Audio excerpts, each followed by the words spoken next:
ठीक है। टॉपिक क्या पढ़ा रहे हम लोग? P block. तो पी ब्लॉक कहाँ आता है? पीरियोडिक टेबल में। यानी कि पीरियोडिक टेबल में पी ब्लॉक में कल हम सिखाए थे तान लोग कि जब पीरियोडिक टेबल में अप से डाउन आते हैं, अप से डाउन आते हैं, तो वहां पर जेड इफेक्टिव का मान क्या होता है। ठीक, यानी कि सबसे पहले कुछ बच्चों को समझा दे रहे हैं कि वो लेफ्ट से राइट जानते हैं उसको बोलते हैं पीरियड। ध्यान देना, लेफ्ट से राइट जाते हैं तो उसको क्या बोलेंगे? पीरियड। कहां पर? तो गुरुजी पीरियोडिक टेबल में। यानी कि पीरियोडिक टेबल में जब लेफ्ट से राइट, यानी कि तुम लोग की भाषा में हॉरिजेंटल, जब हॉरिजेंटल मूव करेंगे उसको बोला जाता है पीरियड। और जब अप टू डाउन यानी कि वर्टिकल, जब वर्टिकल जाते हैं उसको बोलते हैं ग्रुप, यानी कि हिंदी में उसको बोलते हैं वर्ग और इसको बोलते हैं आवर्त। तो आवर्त हमेशा पीरियोडिक टेबल में हॉरिजेंटल यानी कि कैसा होता है? क्षैतिज होता है। और ये आपका ग्रुप हमेशा पीरियोडिक टेबल में ऊर्ध्वाधर यानी कि वर्टिकल होता है। आया कॉन्सेप्ट समझ में? Yes sir. अब आगे बढ़ते हैं। ये है पी ब्लॉक। पी ब्लॉक में यहाँ सीखना है, कल सिखाए थे अप टू डाउन जाने पर जेड इफेक्टिव का मान क्या होता है। यहाँ हम सीखेंगे कि लेफ्ट से राइट, लेफ्ट से राइट जाने पर जेड इफेक्टिव का मान क्या होगा। तो हमने देखा बकनो फने, नियम नहीं है, नियम बड़ा है, बस यहीं तक काम कर लेंगे हम लोग। बकनो फने, तो बक boron, carbon, nitrogen, oxygen and fluorine. इसके एटॉमिक नंबर 5, 6, 7, 8, 9। इसमें प्रोटॉन की संख्या 5, इलेक्ट्रॉन की संख्या 5, प्रोटॉन 5, इलेक्ट्रॉन 6 और प्रोटॉन 6। कार्बन है ना, सॉरी, कार्बन में इलेक्ट्रॉन संख्या 6, प्रोटॉन की संख्या 6, नाइट्रोजन में इलेक्ट्रॉन प्रोटॉन 7, ऑक्सीजन में इलेक्ट्रॉन प्रोटॉन 8 और फ्लोरीन में इलेक्ट्रॉन प्रोटॉन 9। काम खत्म। अब हमने क्या किया कि हमने ऑर्बिटल तैयार किया, ऑर्बिटल, और इलेक्ट्रॉन को मूव कराया। तो फर्स्ट ऑर्बिटल में हमारे पास न्यूक्लियस भी है, तो न्यूक्लियस में क्या होता है? आपका प्रोटॉन होता है, और ये आपका जो है फर्स्ट ऑर्बिटल और ये हमारा सेकंड ऑर्बिटल। ये भी हमारा फर्स्ट ऑर्बिटल और ये हमारा सेकंड ऑर्बिटल। उसी तरह से यहाँ भी फर्स्ट और सेकंड 2 ऑर्बिटल है, ध्यान देना, सब में सेम सब में बराबर है। ऑर्बिटल संख्या क्या है? सब में इक्वल है। अब ध्यान देना कि यहाँ पर फर्स्ट ऑर्बिटल में कितने इलेक्ट्रॉन मूव करता है? 2 और सेकंड में 8। लेकिन बचा कितना हमारे पास है? 3। फर्स्ट में कितना मूव करा रहे हैं? 2, सेकंड वाले में 4। यहाँ पर 2, 5, 2, 6 और 2, 7। अब हमको बताना है कि जेड इफेक्टिव का मान क्या होगा। तो हम आपको इसके पहले वीडियो में बताए थे, पहले वीडियो में, कि जेड इफेक्टिव अगर ऑर्बिटल बड़ा तो जेड इफेक्टिव छोटा, मान वहां पर छोटा हो जाता है। अगर ऑर्बिटलों की संख्या क्या हो जाएगी? कम, तो जेड इफेक्टिव का मान बड़ा हो जाता है। 2 पॉइंट समझना।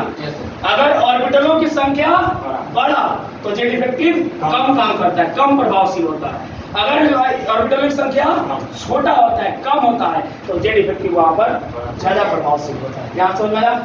तो अब यहाँ तो बताओ, अगर हम उस बेस पर चलते हैं, ऑर्बिटल के बेस पर, तो ऑर्बिटल के हिसाब से तो हमको समझ में ही नहीं आएगा कि इसमें किस में आपका जेड इफेक्टिव का मान ज्यादा होगा और किस में कम। क्यों? क्योंकि यहाँ पर सब में 2-2 ऑर्बिटल रखे हैं। तो जाहिर सी बात है, यहाँ पर रेडियस की अगर बात करें, डिस्टेंस की बात करें, सब इक्वल होगा। ध्यान देना बात, कौन कहा रहा है? सब क्या होगा? इक्वल होगा। ऐसा में तो यहाँ पर बताना बहुत मुश्किल है कि सर जेड इफेक्टिव का मान किसमें ज्यादा होगा। उसके लिए आपको कॉन्सेप्ट लाए बहुत बढ़िया, बहुत शानदार, जो समझो ध्यान से, और लास्ट में आपको बता देंगे किस तरह से हुआ है। जैसे मान लो एक वर्ग है, एक क्लास जिसमें एग्जाम चल रहा है, एग्जाम हॉल मान लेते हैं, एग्जाम हॉल। अब देखो कॉन्सेप्ट की बात करते हैं, इसको क्लियर करते हैं किस तरह से ये हमको समझ में आएगा कि सर कहाँ पर इलेक्ट्रॉन का, सॉरी कहाँ पर जेड इफेक्टिव का मान ज्यादा होगा, कहाँ पर कम होगा। एक मान लो परीक्षा हॉल है, इसमें इस परीक्षा हॉल में मान लो 10 स्टूडेंट बैठे, सॉरी 6 स्टूडेंट मान लो बैठे, और यहाँ पर इस स्थान पर ये किसका स्थान है? टीचर के बैठने का स्थान है। ध्यान देना, टीचर के बैठने का स्थान कहाँ है? कोई भी टीचर आएगा तो कहाँ बैठेगा? यहाँ बैठेगा, इस प्लेटफॉर्म पर। और जो स्टूडेंट आएंगे वो यहाँ बैठेंगे बेंच पर। असल में तो एक स्टूडेंट थोड़ा सा लेट हो गया, आया, ध्यान ये भी करना है कि एक स्टूडेंट आएंगे एक टीचर बढ़ जाएंगे, एक स्टूडेंट आएंगे एक टीचर बढ़ जाएंगे। तो यहाँ पर एक स्टूडेंट आया, ऑलरेडी एक टीचर थे यहाँ पर, तो एक टीचर बढ़ गए एक स्टूडेंट की वजह से। फिर एक स्टूडेंट आया एक टीचर बढ़ गए, फिर एक स्टूडेंट आया एक टीचर बढ़ गए। अब ये बताओ तहन लोग कि यहाँ पर क्या इस परीक्षा हॉल में चोरी हो सकती है? नहीं हो सकती है। क्यों? क्योंकि यहाँ पर टीचर का प्रभाव स्टूडेंट पर ज्यादा है। यहाँ पर टीचर का प्रभाव स्टूडेंट पर क्या है? ज्यादा है। इसके वजह से इसमें चोरी होने की संभावनाएं कम है। आया समझे? दूसरा एग्जाम्पल देखना बाबू थोड़ा सा। एक और परीक्षा हॉल है, लेकिन यहाँ पर कुछ नियम अलग है। नियम अलग ये है, ठीक है, ध्यान देना। नियम अलग ये है बाबू हमारा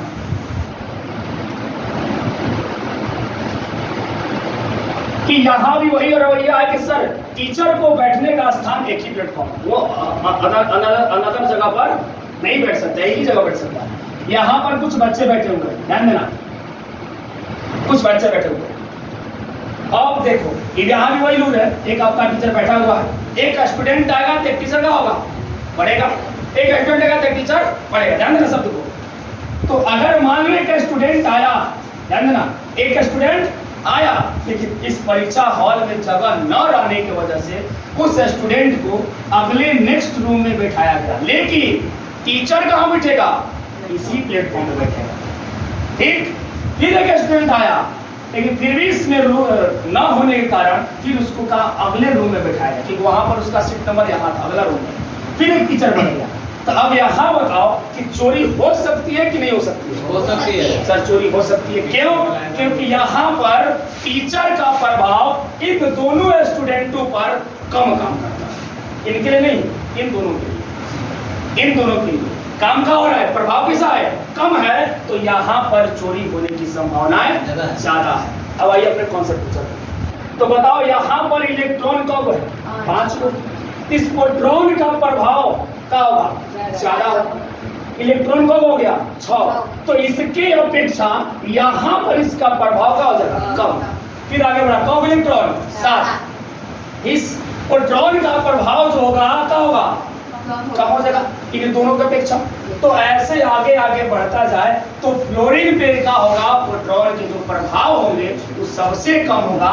तो जेड इफेक्टिव का मान क्या होगा? यहाँ पर क्या होगा? डिक्रीज कर जाएगा। और जेड इफेक्टिव का मान यहाँ पर क्या हो जाएगा? इंक्रीज कर जाएगा, क्योंकि यहाँ पर प्रोटॉन इसमें क्या है? प्रभाव ज्यादा है और यहाँ पर इसका कम है। यानी कि जिस ऑर्बिटल में अगर इलेक्ट्रॉन की संख्या कम है तो वहां पर जेड इफेक्टिव ज्यादा होंगे, और जिस ऑर्बिटल में इलेक्ट्रॉन की संख्या ज्यादा है वहां पर जेड इफेक्टिव कम। काम खत्म। बोलो समझ में आया या नहीं आया? आ गया?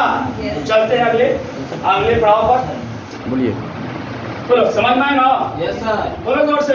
Yes sir. मस्त मक्खन हो गया? Yes sir. क्रिस्टल क्लियर हो गया ना? Yes sir. तो एक बार इस वीडियो को खूब से शेयर करो खूब, और लाइक एंड शेयर सबको करवाओ और खुद से करो। ठीक है? दबा के, बिना कि ऐसे टिप के, ठीक है? दबा के। और दूसरा चीज झमकावाला से ना होला, पावर इसे स्टार्ट लाइजे खत्म।